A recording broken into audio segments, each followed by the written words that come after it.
10 থেকে মাত্র 15 মিনিটের মধ্যে এই বিস্কিটগুলো আপনারা ঝটপট নিজে হাতে কোনো রকম ওভেন ছাড়া তৈরি করে নিতে পারেন। আজকে শেয়ার করব আটার তৈরি খাস্তা মুচমুচে বেকারি বিস্কিট। এই বিস্কিটগুলো আমরা বাইরে থেকে যখন চড়া দামে কিনে খাই তখন কতটা পরিমাণে দাম বা টাকা লাগে আপনারা প্রত্যেকেই নিশ্চয়ই জানেন। আর এগুলো তৈরি করা যে এতটাই সহজ, আজকের রেসিপি না দেখলে বিশ্বাস হবে না। বাচ্চারা তো ভীষণ পছন্দ করে এরকম বিস্কিট খেতে। আপনারাও কিন্তু আজকের রেসিপি দেখে ঝটপট বানিয়ে কৌটো ভরে রেখে দিতে পারেন। নমস্কার বন্ধুরা, আমার নতুন একটা রেসিপিতে আবারও সবাইকে স্বাগত। আজকে শেয়ার করব একদম নতুন ধরনের একটা রেসিপি। চলুন তাহলে দেখে নেওয়া যাক রেসিপি দেখে যদি ভালো লাগে অবশ্যই লাইক, শেয়ার আর কমেন্ট করতে ভুলবেন না।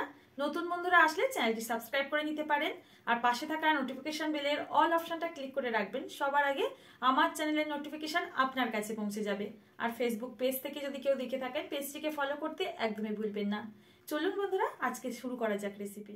প্রথমেই আমাদের বিস্কিটের জন্য ডোটাকে রেডি করতে হবে। তার জন্য আমি এখানে নিয়ে নিচ্ছি ওই 1 টেবিল স্পুন বাটার। এখানে ওই 20 থেকে 25 গ্রাম মতো বাটার আছে।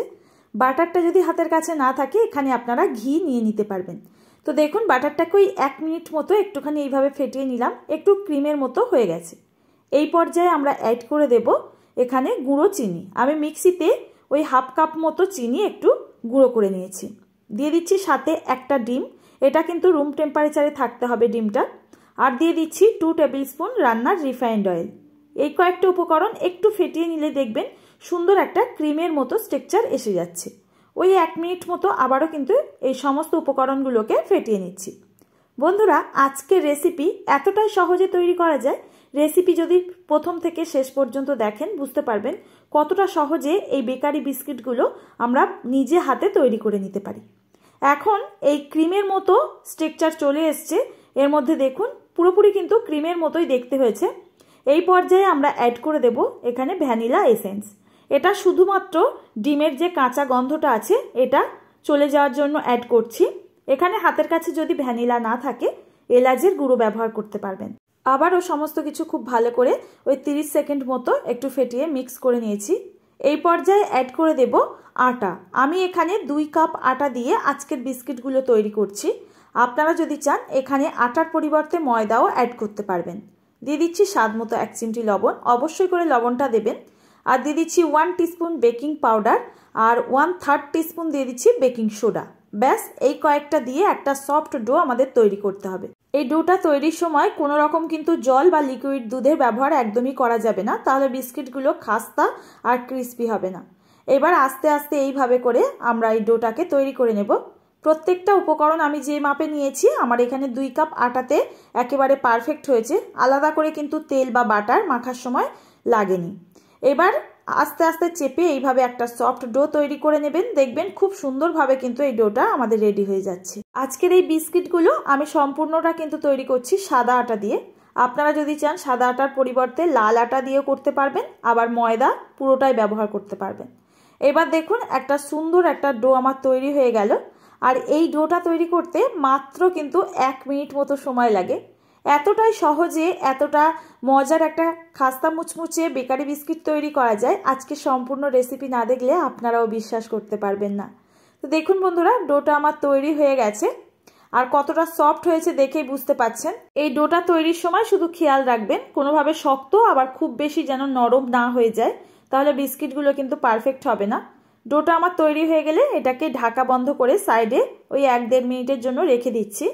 আর এখানে আমি তৈরি করে নেব বেক করার জন্য এই পাত্র। আমি এখানে প্রত্যেক দিনের যে ডেলি ইউজের স্টিলের বাসনগুলো হয় সেটার মধ্যেই বেক করে দেখিয়ে দিচ্ছি। তো দেখুন একটুখানি বাটার খুব ভালো করে এই স্টিলের পাত্রটার মধ্যে লাগিয়ে নিচ্ছি, এতে করে বিস্কিট বেক করার পর অনায়াসে উঠে আসবে। এবার দিয়ে দিচ্ছি একটু আটা। এবার এইভাবে স্প্রেড করে দিতে হবে, তাহলে আমাদের কোনো রকম কিন্তু এখানে বাটার পেপার লাগবে না, বিস্কিটগুলো ওঠাতেও কোনো সমস্যা হবে না। এবার একটুখানি উল্টো দিক করে ঝাঁকিয়ে এক্সট্রা যে আটাটা আছে এটা ফেলে দেবেন। এই সময় আমরা বেক করার জন্য কড়াইটাকেও প্রিহিট করতে বসিয়ে দেব। তো একটা স্ট্যান্ড দিয়ে ঢাকা বন্ধ করে এটাকে প্রিহিট করতে দিলাম। আর এদিকে বিস্কিটগুলো 1 মিনিটের মধ্যে দেখুন ঝটপট তৈরি করে নেব। তো দেখুন ডোটাকে আবার একটুখানি মেখে ছোট ছোট এরকম বিস্কিটের মাপে লেচিগুলো তৈরি করে নিচ্ছে। আর এই বিস্কিটগুলো কিন্তু যতটুকু লেচি নেবেন তার থেকে কিন্তু ফুলে অনেকটা বড় হয়ে যাবে বেক করার পর, সেটা খেয়াল করে আপনারা কিন্তু এখানে এই আটার যে ডোটা আছে এটা কেটে নেবেন। এবার দেখুন প্রত্যেকটা লেচি সমান মাপে করে নিয়েছি, হাতে ঘুরিয়ে একটু গোল শেপ করে এইভাবে চ্যাপটা করে দিলাম। এখন একটা ছুরি নিয়েছি, এখন ডিজাইনটা তৈরি করে নেব। ছুরিটাকে জাস্ট হালকা করে এইভাবে একটুখানি চেপে চেপে একটা ডিজাইন তৈরি করে নিচ্ছি। এটা বানানো কিন্তু ভীষণ সহজ, বলে বোঝানোর কিছু নেই, একবার দেখলে যে কেউ বানাতে পারবেন।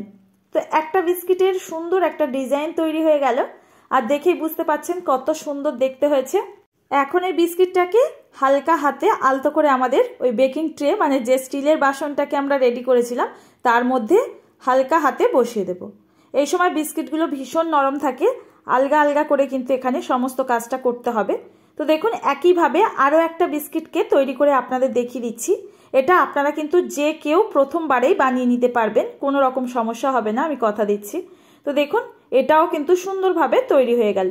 তবে খুব বেশি কিন্তু ছুরিটাকে প্রেস করতে যাবেন না, এখানে ছুরির পরিবর্তে আপনারা স্টিলের যে ছোট ছোট চামচগুলো হয় তার পেছনের সাইডটা দিয়েও ডিজাইনটা করে নিতে পারবেন।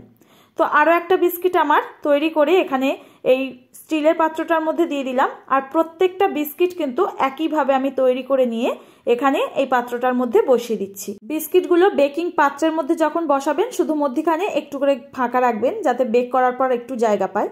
আরও কিছুটা বিস্কিট আমার তৈরি করতে বাকি ছিল, একইভাবে একটা ছোট প্লেটের মধ্যেও সাজিয়ে নিয়েছি, একটু বাটার আর আটা ছড়িয়ে তবেই দিয়ে দিয়েছি। এখন এগুলোকে বেক করে নেব একই সাথে। আর দেখুন ওই স্ট্যান্ডের ওপরে প্রথমেই আমি ছোট পাত্রটাকে দিয়ে দিচ্ছি, তার ওপরে দিয়ে দেব এই বড় স্টিলের পাত্রটাকে, আর একসাথে আমাদের বিস্কিটগুলো বেক হয়ে যাবে, আলাদা করে বেক করতে হবে না। এখন ঢাকাটাকে বন্ধ করে দেব, দিয়ে ওই প্রথমে আমি 8 মিনিট মতো সময় নিয়ে বেক করে নেব। গ্যাসের ফ্লেমটা একেবারে লো টু মিডিয়ামে, যেহেতু নিচে আমার ছোট পাত্রটা দেওয়া আছে ওটা কিন্তু খুব তাড়াতাড়ি বেক হয়ে যাবে। তো এখন ওপরের বিস্কিটটা একটু বাকি আছে, হালকা একটা কালার এসছে সবে দেখতে পাচ্ছেন। 8 মিনিট পর ঢাকাটাকে খুলে ওই নিচের পাত্রটাকে আমি উঠিয়ে নামিয়ে নেব, আর নিচেরটা কিন্তু খুব সুন্দর কালার চলে এসছে, কালারটা দেখেই বুঝতে পাচ্ছেন এই বিস্কিটগুলো তৈরি হয়ে গেছে। আবারও কিন্তু এটাকে নামিয়ে নেওয়ার পর এই স্টিলের বড় পাত্রটাকে বসিয়ে ঢাকা বন্ধ করে আমি 4 থেকে 5 মিনিটের জন্য গ্যাসের ফ্লেমটা লো টু মিডিয়ামে বেক করে নিয়েছি। আর পুরোপুরি বিস্কিটগুলো বেক করে নেওয়ার পর ঠান্ডা করে নিয়ে ফেরত আসলাম। বিস্কিটগুলো দেখেই বুঝতে পাচ্ছেন কতটা সুন্দর হয়েছে, কোনোভাবে কিন্তু আলগা করে আমাদের তুলে নিতে হচ্ছে না, আপনা আপনি নিজের থেকে উঠে আসছে। আর নিচের যে পাত্রটা মানে বড় পাত্রের বিস্কিটগুলো একটু আমি লালচে করেছি, আর ওপরের পাত্রটা একটু হালকা কালার হয়েছে। তো আপনারা যেমন পারবেন তেমনই করে কিন্তু এই বিস্কিটগুলোকে বেক করতে পারবেন। তো দেখুন বন্ধুরা প্রত্যেকটা বিস্কিট আমার কত পারফেক্টভাবে তৈরি হয়েছে। আশা করছি আজকের রেসিপি আপনাদের কাছেও ভীষণ ভালো লেগেছে, আর আজকের রেসিপিটা খুব সহজে শেয়ার করতে পেরেছি। এখন একটা বিস্কিট ভাঙলেই বুঝতে পারবেন কতটা ক্রিস্পি হয়েছে, মুখে দিলেই কিন্তু এই বিস্কিটগুলো একেবারে মিলিয়ে যায়। কখনো না নিজে হাতে বেকারি বিস্কিট বানিয়ে থাকলে আজকের রেসিপি বানিয়ে দেখার জন্য অনুরোধ রইল আপনাদের কাছে। আর রেসিপিটা কেমন লাগলো কমেন্টে জানাতে একদমই ভুলবেন না। আজ তাহলে বন্ধুরা এখানে বিদায় নেব, দেখা হবে আবারও এরকম সহজ কোনো রেসিপির সঙ্গে। ততক্ষণ সবাই ভালো থাকবেন, সুস্থ থাকবেন। ভিডিওটির সঙ্গে এতক্ষণ ধরে থাকার জন্য আপনাদের অসংখ্য ধন্যবাদ।